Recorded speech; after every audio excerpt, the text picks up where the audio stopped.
Bonjour à tous et bienvenue dans ce 4e numéro du Politalk. Je suis absolument ravi de vous retrouver pour cette émission de débat et d'actualité consacrée exclusivement à la jeunesse. Aujourd'hui nous recevons Paola Fortezza, députée La République En Marche des Français de l'étranger, avec laquelle nous parlerons de démocratie participative dans un tout petit instant. Nous serons également en fin d'émission avec Romain Slitlin, maître de conférence à Sciences Po, spécialiste des innovations et des transitions économiques, sociales et politiques. Qui de mieux donc pour interpeller Paola Fortezza sur cette démocratie participative et plus globalement d'ailleurs la participation citoyenne. Dans le Politalk, vous aurez également l'instant GDA avec une question selfie de Gauthier Maraval et la chronique de Giacomo Gueduzzi. Sans plus attendre, nous allons à présent retrouver Andreas Schaib pour le CV de l'invité, le CV de Paola Fortezza. Et enfin, je remercie également Léa Chamboncel qui m'accompagne aujourd'hui à la présentation de cette émission. On se retrouve donc juste après la jingle pour le CV de l'invité par Andreas Schaib. Comme à chaque début d'émission, nous retrouvons Andreas Schaib, président de Génération d'Avenir. Bonjour Andreas. Bonjour Martin, bonjour Léa, bonjour Madame la députée. Paola Fortezza, bonjour. Hola, ¿cómo estás? Si vous me le permettez, je ne poursuivrai pas cette présentation de votre parcours en espagnol, car après 9 ans d'expérience en la matière, force est de constater que mon aptitude est particulièrement limitée, à la différence de vous. En effet, Paola Fortezza, vous êtes députée de la 2e circonscription des Français de l'étranger et couvrez tout le territoire de l'Amérique latine et des Caraïbes. Alors, après ça, comment vous présenter ? Vous êtes né le 8 août 1986 à Paris et y vivez jusqu'à vos 7 ans, puis retournez en Argentine où vous y faites vos études. Diplômé de l'université de Torcuato, d'Iteia et de Sciences Po Paris, vous commencez à travailler en 2014 et en juin 2017, vous êtes élu député sous l'étiquette La République En Marche. Alors, à n'en pas douter, vous êtes une des plus jeunes députées de l'Assemblée nationale et incarnez a priori parfaitement cette nouvelle génération politique très Startup Nation, puisque vous êtes nommée en septembre 2017 par François de Rugy comme rapporteuse d'un des groupes de travail visant à réformer l'Assemblée nationale en vous concentrant notamment sur la question de la démocratie numérique et des nouvelles formes de participation citoyenne. Vous êtes très impliqué dans le sujet de l'impact des nouvelles technologies dans la vie publique et vous interagissez très souvent avec des acteurs des civic tech et plus précisément dans votre groupe de travail vous avez planché sur la manière de proposer des initiatives concrètes pour intégrer les citoyens dans le processus législatif et de la sorte, le 13 décembre 2017, vous présentez donc le rapport de votre groupe en invitant les citoyens qui avaient participé et réalisé les meilleures contributions à la consultation publique que vous aviez appelée de vos vœux pour une journée de travail avec les députés au sein de l'Assemblée nationale. Des axes de réflexion très intéressants avaient émergé, accès libre et égal à Internet, droit à l'information pour tous, droit de pétition revivifié, référendum d'initiative partagée revivifié. On le voit, certaines de ces propositions sont aujourd'hui réérigées en doxa des revendications d'une partie de la population dans l'actualité. Et d'autre part, Paola Fortezza, vous êtes responsable du texte sur la confiance dans la vie publique avec comme objectif de redonner confiance aux citoyens dans la vie publique, justement, car cette dernière a une image qui se tarit de jour en jour, de crise en crise, de scandale en scandale, et les Français n'ont plus confiance dans leur politique, entend-on, mais peut-être également, pourrait-on dire, que les Français n'ont plus confiance dans la politique. Et donc, comment redonner confiance dans un système discrédité de toutes parts ? D'aucuns parlent d'une 6ème République, mais notre système institutionnel n'est-il pas également capable de répondre avec originalité aux contestations sur son fonctionnement ? Certains parlent d'un temps politique révolu, et ils ont raison. L'heure, aujourd'hui, elle est à l'innovation, l'heure, elle est à la participation, et donc plus que jamais, l'heure est au dialogue social. Il faudrait donc, pour reprendre un terme très macronien, disrupter la vie publique. Dans une société où tout va si vite, où l'information circule instantanément, où notre système politique est figé, en proie à un certain archaïsme et à la paralysie, son problème majeur, ce n'est pas particulièrement son fonctionnement normal, c'est sa capacité d'adaptation aux crises. Notre modèle est trop lent, trop indirect, les citoyens souhaitent s'investir dans la politique, mais les réponses tardent très souvent à se manifester dans leur quotidien. Pourtant, dans la société du tout connecté, quelles ne seraient pas les opportunités qui s'ouvriraient aux citoyens grâce à l'utilisation de l'outil numérique, notamment pour mieux interagir avec leurs représentants? Et il ne s'agit pas simplement d'un débat militant sur les réseaux sociaux, type Facebook ou Twitter, d'une joute avec son député par courrier électronique, ou même d'une consultation occasionnelle sur le site de je ne sais quel ministère. La révolution numérique, aujourd'hui, elle s'installe au cœur de notre système politique, et elle est déjà le terreau des manifestations de très grande ampleur, et surtout, elle est une arme de protestation et de communication à la puissance sans égale. Jamais il n'a été aussi aisé de faire de la politique, et jamais auparavant les barrières intangibles qui se posent entre le pouvoir et la réalité des Français n'ont été tout à la fois si proches de la rupture et dans le même temps si tendues. Alors, au milieu de cet imbroglio politique, vous aviez présenté Paola Fortezza le 15 mars dernier dans une tribune co-signée dans Le Monde avec une centaine de vos collègues parlementaires. Vous aviez appelé à faire de la participation des citoyens à la révision constitutionnelle une priorité. Donc pour vous, la question qui se pose maintenant, elle est double. D'abord, le dialogue de la majorité La République En Marche avec la population, aujourd'hui, jeudi 7 décembre 2019, est-il encore possible? Et si oui, surtout, comment selon vous donner à l'outil numérique la place qui lui revient dans les débats politiques?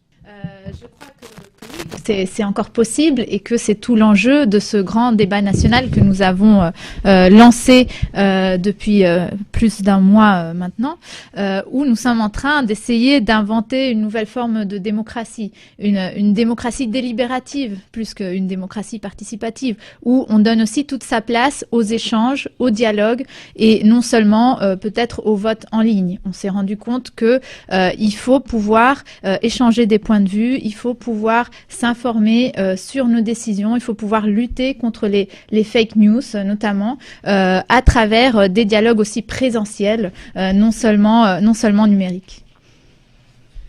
Très bien, merci beaucoup en tout cas Andreas pour ce premier CV. Et puis Paola Fortezza, vous êtes aussi une députée dite exemplaire, hein, puisque, et d'ailleurs tous nos auditeurs pourront aller sur votre site internet et voir d'une part à la fois votre agenda en temps réel et aussi l'ensemble des dépenses que vous pouvez allouer à votre mandature. Alors le grand débat national, vous en parliez il y a quelques instants, on va en parler avec Léa dans cet échange et dans ces questions-réponses, puisque c'est vrai que c'était un sujet qui nous tenait à cœur, qui tient également à cœur les Français. Donc on va revenir avec Léa sur ce grand débat national. Merci beaucoup. Effectivement, nous savons que vous êtes particulièrement active dans cette question, et c'est tout à votre honneur d'ailleurs, compte tenu de votre expérience et de vos compétences également. On aurait aimé savoir si vous seriez en mesure de nous donner un peu plus d'éléments sur la structuration en fait de ce grand débat national. Quels sont les objectifs, quelles sont les modalités aussi de participation, le calendrier et les résultats qui sont attendus, s'il vous plaît. D'accord, donc ce grand débat, il a été prévu pendant 2 mois sur 4 sujets principaux, donc la fiscalité et les dépenses publiques, la question liée à la démocratie et aux institutions, la transition écologique et l'organisation de l'État et des services publics. Donc nous avons plusieurs formes de participation, une participation en ligne sur le site granddébat.fr et tout un tas de, disons, réunions publiques qui peuvent être organisées par tout un chacun dans les territoires. Donc à l'aide de kits et d'aides méthodologiques pour pouvoir s'emparer, disons, de ce grand débat. Donc pour l'instant, les résultats sont assez intéressants. Nous avons plus de 700 000 contributions en ligne, donc c'est vraiment inédit en termes d'échelle. Pour comparaison, les autres types de consultations qu'on a eu peut-être sur des textes de loi ou portés par certains ministères ou à l'Assemblée ont eu entre 10 000, 20 000 contributions. Donc nous sommes vraiment à une autre échelle. Nous avons aussi près de 4000 débats qui sont en train d'être organisés sur le territoire et même à l'étranger. Donc moi dans ma circo à l'étranger, nous organisons aussi une tournée de ce grand débat à l'étranger. Donc c'est vraiment quelque chose de nouveau que nous sommes en train de mettre en place et qui est très regardé à l'international pour pouvoir en sortir toutes les conséquences.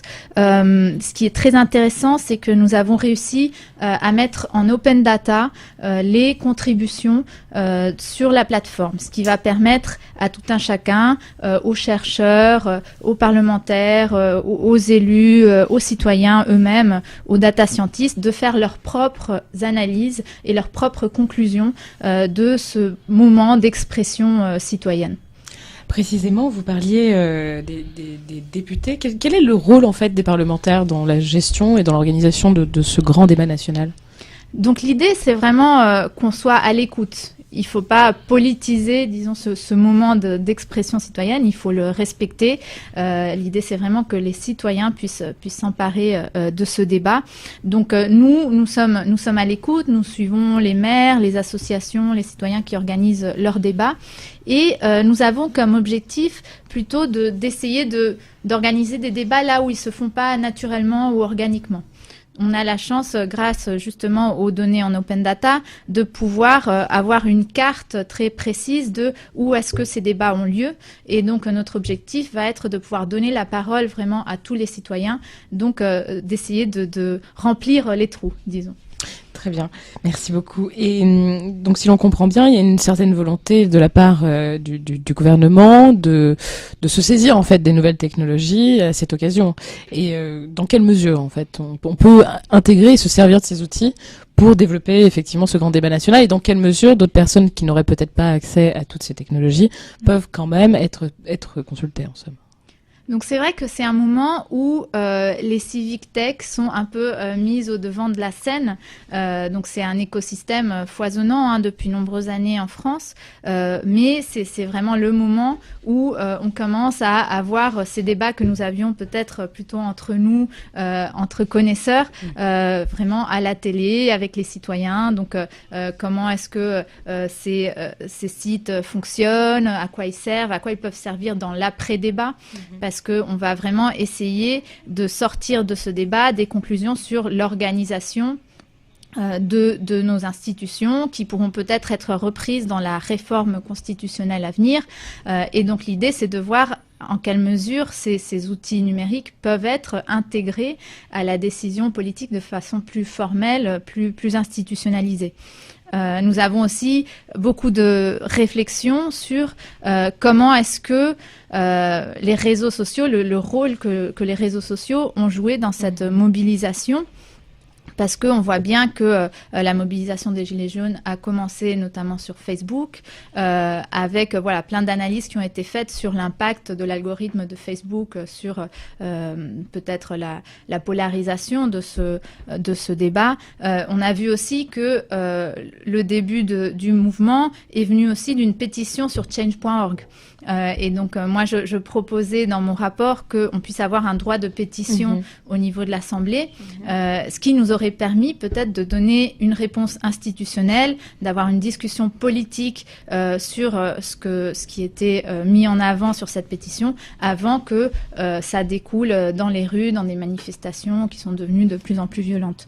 Donc c'est vrai que c'est le manque de canaux de participation, de dialogue qui a fait que la parole citoyenne a plutôt débordé dans les rues, et on voit de plus en plus clairement, disons, cette tension entre des citoyens qui arrivent à s'organiser spontanément, indépendamment, de façon autonome sur les réseaux sociaux, et donc qui sentent qu'ils n'ont pas besoin de représentants politiques, qui peuvent par eux-mêmes s'organiser, avoir une parole politique, avoir un impact, et des institutions qui restent encore très hiérarchiques, très lentes et, on peut le dire, éloignées du quotidien des Français. Donc cette tension, il faudra la résoudre à mon avis, c'est plutôt aux institutions de s'adapter, disons, au quotidien des Français que vice-versa. Très bien, je vous remercie. Dernière petite question qui peut nous intéresser ici plus particulièrement, parce que l'objectif de l'émission, c'est surtout de replacer la jeunesse au cœur du débat politique. Quelle est votre perception du rôle de la jeunesse dans le cadre de ce débat ? Est-ce que vous pensez qu'elle doit prendre une place particulière ? Est-ce qu'elle est en train de prendre une place particulière, notamment grâce à ces nouvelles technologies ? Est-ce que les jeunes sont sensibles à ces outils ? Alors, on a vu depuis quelques jours dans les médias que les jeunes ne sont pas très allants sur ce grand débat, ils sont pas très présents. On le voit par exemple aussi notamment aux données en open data à partir d'analyses sémantiques qui ont été faites sur les contributions, que c'est des vocabulaires qui correspondent plus à des personnes âgées que aux jeunes. Parce qu'on avait bien décidé de ne pas prendre des données d'âge, sexe, de profilage des participants. Donc la seule façon qu'on a eu de se rendre compte que les participants étaient plutôt d'une tranche d'âge que d'autres, c'est en analysant sémantiquement les contributions. Donc il faudra faire un effort pour mobiliser ces jeunes. Donc j'ai quelques collègues qui commencent à organiser des débats dans des lycées. Le président Emmanuel Macron aussi s'est rendu à un lycée pour échanger avec des jeunes, mais il faudra aussi avoir une certaine présence sur les réseaux sociaux.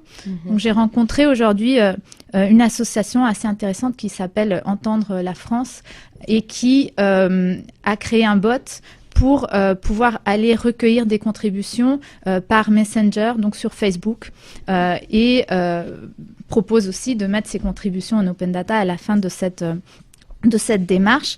Et donc, ils ont déjà eu 100 000 contributions de jeunes qui peut-être n'ont pas pris le temps d'aller sur le site parce qu'ils le perçoivent comme trop institutionnel, trop éloigné. Donc, on peut se poser plein de questions sur le fait de est-ce que cette participation citoyenne doit se passer sur des plateformes américaines, etc., les GAFA. Mais il me semble que quand même c'est assez intéressant comme approche de se dire il faut aller chercher les jeunes là où ils sont. Et est-ce que finalement, Paul Ofertezza, vous considérez qu'avec ce grand débat, vous érigez, vous, La République En Marche, les députés, une nouvelle forme de démocratie ? Donc oui, c'est ce que je disais un peu au début. On a beaucoup de discussions en ce moment un peu plus théoriques sur est-ce qu'il faut qu'on fasse évoluer la démocratie représentative, est-ce qu'il faut qu'on aille vers des dynamiques plus de démocratie directe, comme le référendum d'initiative citoyenne qui émerge dans le débat des Gilets jaunes. Nous, notre position a toujours été de dire il faut plutôt enrichir la démocratie représentative par des mécanismes de démocratie participative que d'aller vers des mécanismes de démocratie directe de type référendum, parce que on voit bien, par exemple, au Royaume-Uni, ce que ça peut donner. J'étais à Taïwan la semaine dernière aussi. Ils ont mis en place un référendum d'initiative citoyenne avec 10 questions qui ont été posées et les résultats sont, par exemple, des mesures anti-LGBT ou des mesures un peu de ce type à tonalité un peu populiste. Donc moi, disons, c'est des équilibres qui se sont construits durant des siècles et des siècles. La démocratie, ce n'est pas que une décision à une majorité simple. On peut aussi avoir une dictature de la majorité. Donc, il faut aussi qu'on respecte les minorités. Il faut qu'on donne une place aux experts. Il faut qu'on mette en place ce dialogue continu où on apprend à se connaître, à se respecter, à se comprendre. Et donc, de plus en plus, on tend vers cette idée de démocratie délibérative, dont le grand débat en est la première expérimentation. On est vraiment dans un laboratoire d'innovation politique en temps réel. Et donc, c'est cette démocratie délibérative qu'avait imaginé Habermas, Jürgen Habermas, il y a déjà un bon moment. Voilà. Mais est-ce que du coup, avec ce grand débat, vous n'avez pas l'impression que on risque de passer à côté de sujets majeurs, parce que finalement, avec le grand débat et les 4 thèmes choisis par le président, ce sont ces 4 thèmes qui vont ériger l'année politique, si ce n'est même la fin du quinquennat. Est-ce qu'on n'est pas en train de passer à côté de sujets majeurs, comme par exemple, et vous y êtes très attaché, le numérique qui n'a pas été intégré de manière directe à ce grand débat? Donc, moi, je crois que ça a beaucoup été critiqué, ce cadrage un peu du grand débat. Moi, je crois qu'il fallait de toute façon, pour un temps de débat aussi court, cadrer un peu l'exercice, mettre une méthode en place. Ce qui ne veut pas dire, comme l'a bien dit le président et nombreux ministres, il n'y a pas de sujet tabou. Donc moi, personnellement, ce que j'essaye de faire, c'est d'aller voir ce qui se passe non seulement sur la plateforme officielle officielle, mais sur d'autres types de plateformes qui ont été mises en place, d'aller voir ce qui se passe sur les réseaux sociaux. Il y a une plateforme qui s'appelle Le Vrai Débat, t'en parlera peut-être après, Romain. Il y a des plateformes aussi au niveau local qui ont été mises en place par des maires qui ne souhaitent pas adhérer à la démarche du gouvernement. Il y a tout type de plateformes mises en place par des partis politiques, des associations. Donc l'idée qu'on veut, c'est pouvoir récupérer un maximum de données de ce qui se passe partout autour de ce grand débat. C'est-à-dire que le débat dépasse le cadre officiel, formel, et c'est une richesse en fait. Il faut s'en féliciter et il faut pouvoir construire là-dessus. Donc nous, on va essayer de recueillir toutes ces données, de les analyser et d'en sortir nos propres conclusions.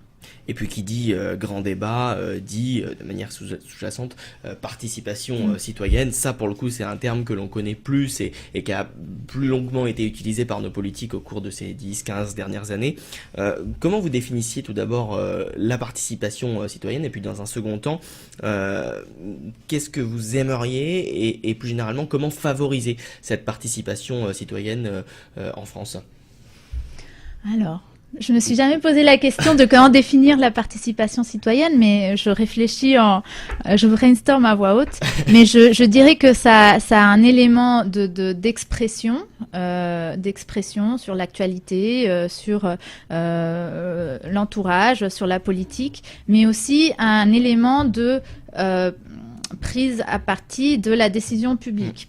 C'est-à-dire qu'il faut qu'on ait les deux éléments. Si on n'a pas les deux éléments, on rate quelque chose. Et donc, ce qu'on a parfois, malheureusement, trop vu dans les démarches de participation citoyenne dernièrement, c'est que nous n'avions pas clairement cet impact de la parole citoyenne sur la décision politique finale, que les citoyens contribuaient mais ne voyaient pas clairement cet impact ou ne savaient pas à quoi leur contribution avait servi. Donc c'est vraiment, voilà, on a eu des démarches qui ressemblaient plus à des démarches de communication, à de l'open washing parfois comme on dit, plus qu'à de la vraie participation. Donc voilà, moi j'ai toujours essayé d'alerter là-dessus. C'est clair. Et puis après, il y a également peut-être des exemples à l'étranger qui pourront vous inspirer après par la suite pour favoriser justement cet acte citoyen. Une dernière question avant de retrouver Giacomo, et puis également une question d'un membre de Génération d'Avenir qui nous a envoyé par mail. Une question sur les données personnelles. Vous avez été évidemment la rapporteure du projet de loi sur la protection des données personnelles qui transpose en fait la RGPD, le règlement européen, qui est entré en vigueur le 25 mai dans notre droit français, avec notamment le rôle très important de la CNIL. Pourquoi avoir choisi de légiférer cette protection des données sur Internet ? Alors, je crois que c'est un sujet qui est à l'agenda depuis de nombreuses années. La France a été un peu leader sur ce sujet dès la création de la CNIL avec la loi informatique et liberté, qui est une des premières lois au niveau européen sur ce sujet. Il fallait mettre à jour ce cadre juridique face à l'évolution des nouvelles technologies. Et donc, il y a eu toute une réflexion autour de comment, face aux nouveaux usages, on peut continuer à préserver la vie privée des utilisateurs. Donc, des avancées assez intéressantes en termes de droits pour les personnes. Par exemple, cette notion de consentement. Maintenant, toutes les plateformes, les acteurs du numérique qui vont vouloir traiter des données vont devoir demander le consentement à l'utilisateur. Il y a cette notion aussi de portabilité des données, c'est-à-dire qu'on peut récupérer nos données sur un service et le translader, le transférer à un autre. Donc ça nous donne une capacité de choix, une maîtrise vraiment sur nos usages numériques. Donc c'est vraiment un texte qui est en train de contribuer à une nouvelle vision du numérique qu'on veut mettre en place au niveau européen, qui est différente de celle des États-Unis, différente de celle de la Chine, et qui est plus éthique, plus décentralisée, plus protectrice des utilisateurs. C'est clair. Avec peut-être un petit problème de clarté, notamment, pas nécessairement pour les utilisateurs, mais plus pour les créateurs de sites internet, qui sont aujourd'hui nombreux. C'est très facile de créer un site internet, mais c'est aussi très facile de passer outre la loi. Il y a a aujourd'hui des règles très très importantes qui sont érigées, et il y a peut-être un peu de pédagogie à faire de ce côté-là, non? Oui, de la pédagogie, mais c'est aussi un savoir-faire qui, je crois, va devenir un avantage concurrentiel parce que de plus en plus, les utilisateurs sont avertis, sont exigeants et vont être demandeurs de certaines garanties à ce niveau-là. Merci beaucoup Paula Fortezza pour cette première partie de questions-réponses. On va marquer une courte pause et on va retrouver la partie un petit peu plus génération d'avenir de cette émission. On sera dans un instant avec Giacomo Gueduzzi qui nous parlera un peu de son histoire. Et puis on va également retrouver une vidéo d'un de nos membres de Génération d'avenir. Allez, on est de retour sur C'est l'info, sur Génération d'avenir, sur place du Palais du Bourbon pour le Politalk. Invité aujourd'hui Paula Fortezza, députée de la 2e circonscription des Français de l'étranger. Place à présent à la partie et à la rubrique Génération d'avenir. On va tout de suite commencer par écouter la question selfie posée par l'un des membres de Génération d'avenir, Gauthier Maraval, et puis on se retrouve juste après. Bonjour Madame la députée. Ma question porte sur l'engagement citoyen à l'ère du numérique. Aujourd'hui, de nombreuses plateformes en ligne participent à la vie citoyenne. Je pense par exemple à Projet Arcadie, qui œuvre pour la transparence parlementaire, ou à Acropolis, qui commente en live sur Internet les débats des assemblées. Je voudrais donc savoir, en tant que député, quel est votre ressenti vis-à-vis de ce type d'engagement et comment comptez-vous le valoriser? Je vous remercie. Alors, ce type d'engagement est absolument nécessaire et louable. Et donc nous, c'est-à-dire que moi et mon équipe, on œuvre au quotidien pour mettre en avant ce type d'initiative. On organise notamment ce que j'appelle un bureau ouvert. Donc tous les vendredis, j'ouvre mon bureau pour inviter les citoyens curieux, mais aussi des porteurs de projets sur les civic tech, sur des démarches de transparence et de participation, pour venir travailler avec nous et pouvoir rencontrer d'autres députés, des administrateurs de l'Assemblée, pouvoir adapter leurs produits, leurs services à la réalité de notre quotidien, pouvoir aussi faire de la diffusion sur leurs différents projets, pouvoir peut-être leur ouvrir des portes, les aider un peu sur le networking. Donc c'est vraiment dans ce cadre-là qu'on essaye de collaborer avec la société civile et tout ce type d'initiatives. Voilà donc pour cette réponse à Gauthier Maraval. On accueille à présent Giacomo Gueduzzi. Bonjour Giacomo. Bonjour à tous. Giacomo donc qui est étudiant à Nanterre Université Paris 10. Hein, exact, en droit français et droit italien, première année, Paris 10. Très bien. Et donc Giacomo, aujourd'hui de quoi voulais-tu nous parler? Alors aujourd'hui j'ai voulu parler de l'engagement donc des jeunes en politique et des européennes, parce que comme on sait, les européennes arrivent. Donc en tant que jeune, j'ai voulu faire une petite comparaison entre les européennes et Game of Thrones, parce qu'il y a beaucoup de points communs, de similitudes. Les jeunes ont peu confiance dans la politique. En effet, au lycée, on étudie les grands scandales politico-financiers, ce qui ternit un peu l'image de la politique aux yeux des Français, aux yeux des jeunes.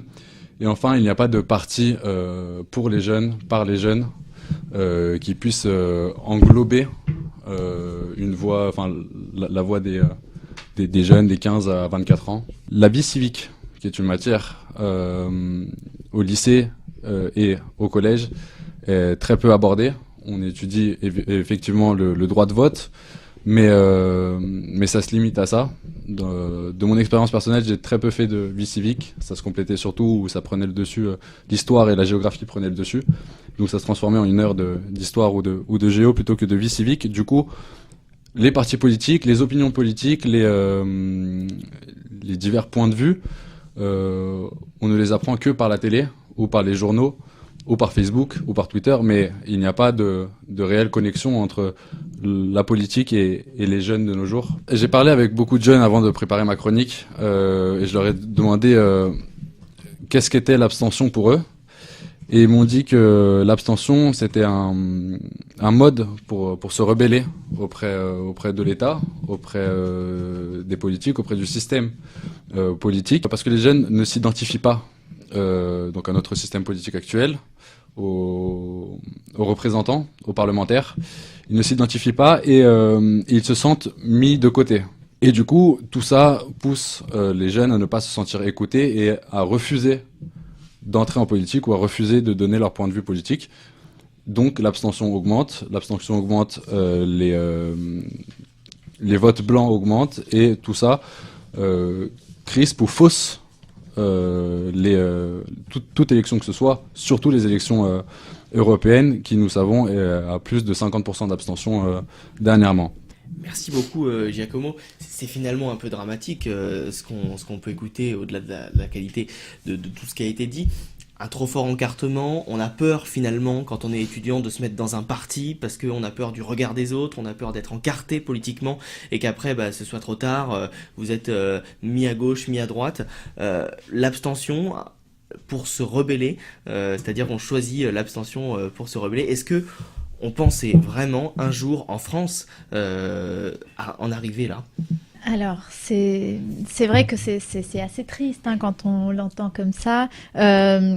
Moi, je crois que de toute façon, il y a eu quand même un rajeunissement des représentants. À l'Assemblée, on a eu un renouvellement politique assez important, avec une baisse de la moyenne de l'âge des députés vraiment très conséquent. On a le président le plus jeune de la Ve République.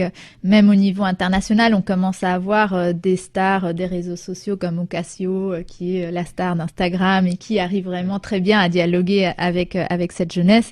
Mais je crois que pour les jeunes, il n'est pas nécessaire non plus de participer dans des partis politiques. Il y a d'autres types d'engagements pour le bien commun, associatifs, qui ont toute leur place dans des think tanks. Donc l'idée, c'est juste qu'ils puissent se sentir partie du futur de leur pays, se sentir qu'ils peuvent contribuer, qu'ils ont leur mot à dire et qu'ils puissent se saisir des enjeux de leur génération. Donc nous, on essaye vraiment et j'espère vraiment que ce grand débat va permettre de faire émerger des idées pour renouveler nos institutions et qu'on puisse avoir d'autres types de participation que le vote, pour qu'on puisse avoir ce dialogue continu, cette démocratie continue qu'on appelle de nos voeux, avec des mécanismes entre les élections. Si je peux me permettre sur la participation des jeunes, sur ce que vous disiez, ce qu'on remarque en fait justement, c'est que les jeunes ne s'engagent pas en politique, surtout parce que il y a ce sentiment qui est la politique n'est pas pour moi, et on se rend compte que quand on leur montre, quand on leur donne des exemples, en leur disant voilà, vous pouvez venir prendre la parole, vous pouvez venir vous exprimer, eh bien ils apprennent. Tous les jeunes parlent de politique, tous les jeunes font de la politique. Il suffit d'en parler autour d'un verre quand on est en soirée. On parle politique autour d'une cigarette pour ceux qui fument. Ceux qui fument pas peuvent quand même parler politique en soirée. C'est pas interdit. Mais on se rend compte que les jeunes n'ont pas particulièrement de problème à parler de politique, mais les jeunes en fait ont un problème. Quand on leur dit allez-y, parle de politique. Vas-y, parle de politique. Là, il y a un phénomène qui est un phénomène d'auto-exclusion. Je ne vais pas parler de politique puisque de toute manière c'est pas pour moi. Ce que je dis n'a pas de sens, c'est pas important. De toute façon, on ne m'écoutera pas. Et quand on donne des exemples, quand on illustre par les faits que si on peut être jeune, on peut avoir 16 ans, 17 ans, 18 ans, 22 ans et avoir la possibilité de dialoguer, de participer à la vie publique, eh bien on se rend compte que les jeunes viennent, les jeunes participent et le problème il est certes de trouver un moyen de faire participer davantage les jeunes, les investir au niveau de l'école, par l'éducation, mais il est aussi de mettre en avant les plateformes qui marchent, les projets qui fonctionnent, parce qu'on le fait pas. On pointe toujours notre génération du doigt. On dit qu'on est une génération perdue. On pointe toujours notre génération du doigt en disant voilà, c'est la génération qui fait n'importe quoi. D'une part, toutes les générations font tout le temps des conneries. C'est pas propre à la génération des 90, 2000. Et surtout, notre génération est une génération qui s'investit en politique. Les grandes tensions sociétales qu'on observe aujourd'hui concernent aussi les jeunes, et tous les sujets de société peuvent les concerner. Même si aujourd'hui les jeunes ne se sentent pas particulièrement au fait sur les réformes sociales, sociétales, sur les réformes du marché du travail. C'est des sujets qui vont les concerner dans 2 ans, dans 5 ans, dans 10 ans. Et donc, c'est aussi nécessaire qu'ils puissent s'exprimer. Il y a des enjeux aussi de société comme l'égalité des genres, l'environnement, le numérique, qui sont des enjeux de votre génération, qui vont vraiment forger le futur. Donc oui, j'appelle à une mobilisation de la jeunesse sur ces sujets. Allez, on marque une courte pause, on se retrouve dans un petit instant avec Romain Slikin et toujours Paola Fortezza. On est donc de retour dans ce nouveau numéro de Politalk. Je rappelle que nous sommes avec Paola Fortezza, députée de la 2e circonscription des Français de l'étranger. Si vous ne savez pas exactement géographiquement ce à quoi ça fait référence, c'est en fait toute l'Amérique latine, en gros.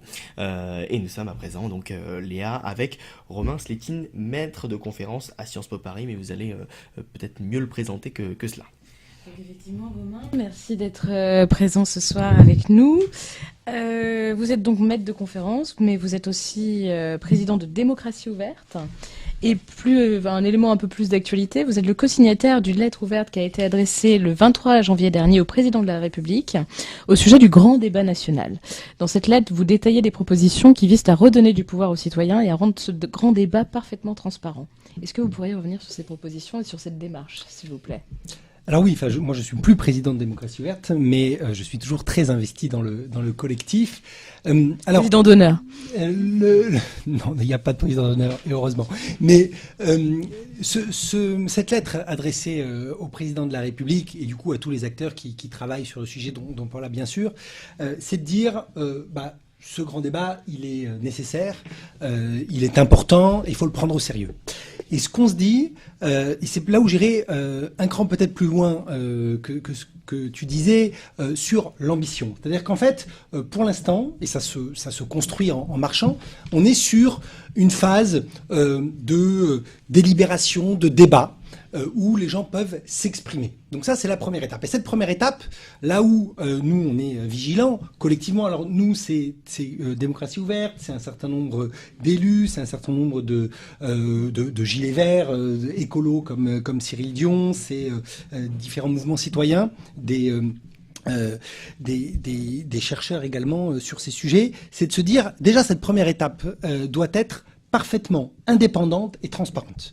Alors c'est vrai que c'est pas tout à fait le cas, puisqu'elle n'est pas indépendante du gouvernement, peut-être malgré son gré, mais en tout cas puisque la Commission nationale du débat public s'est retirée, c'est le gouvernement dans l'urgence qui a pris en charge l'organisation de ce débat, 2 ministres, et puis des garants qui, je veux bien qu'on en discute, mais 5 garants, mais qui sont tout à fait légitimes en termes de parcours professionnel, mais qui n'ont aucun pouvoir et aucun moyen de contrôler ce débat. Donc c'est vraiment une vraie question, cette question de l'indépendance pour la crédibilité. L'idée c'est vraiment de pas de critiquer pour critiquer, mais pour rendre vraiment ce débat crédible, il faut qu'il soit indépendant, organisé par une instance neutre, et qui soit totalement transparent de bout en bout. Et c'est pas encore tout à fait le cas. Paola, tu parlais de l'open data, c'est essentiel, et ça, c'était moins le cas au début, ça devient. Je pense que c'est des gens comme toi qui poussent à ça, et c'est une bonne chose. Mais l'open data, c'est-à-dire la possibilité de donner les données à tout le monde, c'est important, mais après c'est comment on les traite. Et c'est effectivement tout. Je vais peut-être m'arrêter pour aussi échanger, mais juste ce qu'on propose, c'est cette question de l'indépendance, et donc de créer un observatoire citoyen du grand débat avec un certain nombre d'organisations. Et l'autre chose qui nous semble extrêmement important, c'est la question du débouché politique de ce grand débat. C'est-à-dire qu'une fois qu'on a débattu, qu'est-ce qu'on fait? Qui prend la décision? Le président de la République a dit débattez, puis moi après, je prendrai les décisions. Ça, c'est à notre sens pas une démarche démocratique de bout en bout, puisque c'est un grand débat qui est issu finalement qui est issu d'une contestation dont on parlait, de la démocratie, d'une forme de démocratie représentative des citoyens, et qui finalement à un moment débattent, mais ensuite les décisions, comment elles seront prises, par qui, quel débouché politique, quel rééquilibrage de la politique gouvernementale. Pour l'instant, c'est le grand flou. Donc ce que nous, on propose et ce qu'on demande au président de la République, c'est de s'engager sur l'issue d'un référendum, ce qui est en train d'être d'ailleurs en incubation, donc on s'en réjouit. Mais, et comme ça s'est fait dans d'autres pays, que les questions du référendum ne soient pas écrites par le pouvoir exécutif, mais soient écrites par une assemblée citoyenne tirée au sort, qui permettrait de se nourrir de l'ensemble des débats citoyens, de hiérarchiser, de faire appel à de l'expertise, de délibérer véritablement pour ensuite écrire les questions de ce référendum. Et donc là, on irait vraiment sur une révolution culturelle de notre démocratie. Je ne sais pas ce qu'en pense Paula, mais nous, c'est vraiment ce qu'on appelle de nos voeux. Ben justement, on va écouter cet avis de Paula Fortezza, qui, je me doute, doit être un petit peu plus nuancé que vos propos, Romain Slickling, qui d'ailleurs, vous êtes auteur, hein, je rappelle, du livre paru en 2016, Le coup d'État citoyen, ces initiatives qui réinventent la démocratie. C'est tout l'intérêt et c'est pour ça qu'on vous a invité. Paula Fortezza. Je respecte parfaitement le point de vue et je suis assez d'accord sur les grandes idées. Mais ce que je me dis, c'est aussi que ce débat, c'est une première. C'est une disons, une initiative inédite qui certainement se répétera dans le futur et on pourra l'améliorer au fur et à mesure. Donc, je crois que ce collège de garants, il a son indépendance de par la façon dans laquelle ces garants ont été élus, nominés. Moi, j'avais proposé, par exemple, qu'il puisse y avoir des jeunes aussi dans ce collège de garants, justement, notamment pour que les jeunes puissent aussi se sentir identifiés et partie prenante du débat. Mais nous avons des personnalités assez renommées, comme par exemple Isabelle Falque-Pirotin, qui était la présidente de la CNIL et qui regarde de très près, par exemple, la protection de ces données. Faut rappeler que les données d'opinion politique sont les données les plus sensibles et donc il faut qu'elles soient bien encadrées. Sur la question du référendum, bon, c'est bien sûr en train d'être discuté maintenant. On va avoir de toute façon ces assemblées citoyennes avec 100 citoyens tirés au sort par région pour qu'ils fassent le travail de premier filtre des remontées sur la plateforme, des remontées sur le terrain. Donc on aura déjà cette expérimentation sur les assemblées citoyennes. On verra ce que ça peut donner. Je ne sais pas encore si ça va être lié ou pas, si leur travail va être lié ou pas à la préparation du référendum. C'est en train d'être décidé, discuté. Mais je crois que c'est de toute façon de très bonnes choses et qu'on va dans le bon sens. Sur la question de l'open data, bien sûr, voilà, moi c'est mon dada depuis toujours, mais c'est vrai qu'on n'aura pas que les données de la plateforme, mais on aura aussi toutes les données des cahiers de doléances qui ont été rédigés à la main dans les mairies et qui seront numérisés. Donc on aura vraiment un corpus énorme d'expression du peuple français et sur lequel je crois on pourra travailler pendant des mois et des mois à venir. Et je crois que cette initiative d'observatoire du grand débat est vraiment une très grande chose et je suis à disposition aussi pour vous accompagner et vous soutenir sur cette démarche parce que je crois justement que on aura du matériel pour travailler pendant longtemps sur cette expérience.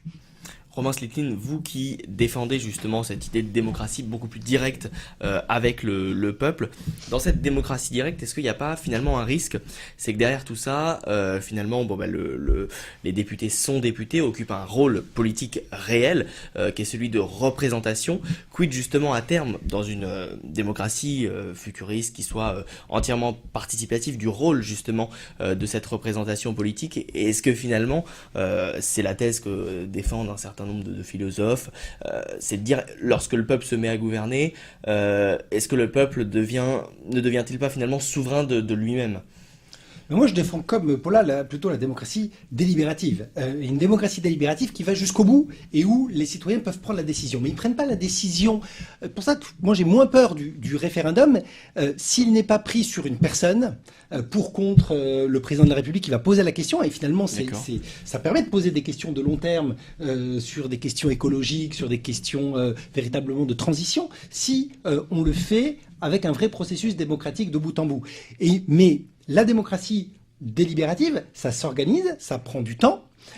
ça demande de la méthode, et donc, mais il faut aussi qu'elle débouche, et ça aussi, c'est ça qui va aussi ramener les citoyens vers de la politique, c'est si ma parole compte à la fin, et pas juste je donne mon avis, et puis finalement, c'est political as usual, où les représentants vont prendre les décisions. C'est là où il y a un vrai partage des pouvoirs qui doit être repensé, c'est là où ça touche aussi le pouvoir des élus et des représentants. Je pense que Paula est tout à fait consciente de ça et prête à aller vers ce type de réforme. Peut-être que il y a encore trop peu de représentants qui sont sur cette dynamique-là. Mais en tout cas, c'est ça le vrai enjeu. C'est une démocratie délibérative qui va jusqu'au bout et où les citoyens peuvent décider aussi. Et ça ne s'oppose pas à la démocratie forcément représentative. Je veux dire, si quelqu'un avait la recette miracle pour plus de démocratie, il faudrait l'inviter plus souvent. Mais je pense que la démocratie de demain, c'est à la croisée de tout cela. Mais évidemment, ça touche quand même le pouvoir des institutions, ça touche le pouvoir de la démocratie représentative qui n'a pas vocation à disparaître, mais qui a vocation à se réinventer. Effectivement, oui, merci. On parle beaucoup de délibération, d'échange, de débat. On parle très peu, en revanche, d'information du citoyen. Parce que si on veut que le citoyen puisse se prononcer sur des questions importantes, qui nous entraînent tous de manière conjointe, encore faut-il qu'il soit libre et éclairé pour pouvoir avoir une opinion qui soit valable. Qu'est-ce qui est fait par le gouvernement ou qu'est-ce que le gouvernement envisage de faire pour venir combler quand même ce problème d'information? Parce que si le populisme monte aussi, c'est certainement, si on a du mal à le contenir, c'est certainement parce que les gens sont mal informés ou trop peu informés. Qu'est-ce qui est fait hormis fake news, bon, on peut en discuter, peut-être une bonne ou une mauvaise chose, mais encore une fois, est-ce que finalement l'information et la connaissance n'est pas le meilleur rempart à aux montées des populismes et le meilleur ingrédient à une démocratie purement délibérative et qui fonctionne? Voilà, fort être ça. Nous, on avait beaucoup travaillé sur ce sujet, notamment en lien aux démarches de budget participatif. Donc, c'est un des autres rapports que j'ai écrit dans le cadre de ce groupe de travail démocratie numérique, où nous voulions mettre en place un budget participatif au niveau national, alors que pour l'instant, ça se passe plutôt au niveau local. Et disons, la première conclusion, c'était, bon, il faut d'abord pouvoir comprendre le budget, comprendre ses grandes masses, pouvoir avoir les données déjà, parce que même le gouvernement parfois l'État ne donne pas accès à toutes les données précises dont on a besoin, même les parlementaires, on a parfois du mal à les avoir.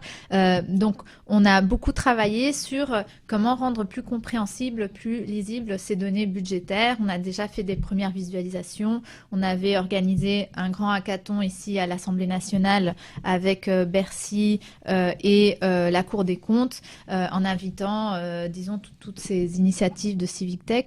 Et en fait, voilà, on s'est dit, il faut qu'on ait les données, il faut qu'on puisse les traiter, il faut qu'on puisse avoir ces visualisations, il faut aussi qu'on commence à communiquer sur d'autres formats, donc sur les réseaux sociaux, avec des petites vidéos, avec des infographies, des capsules. Là-dessus, par exemple, le travail que fait Acropolis est exemplaire.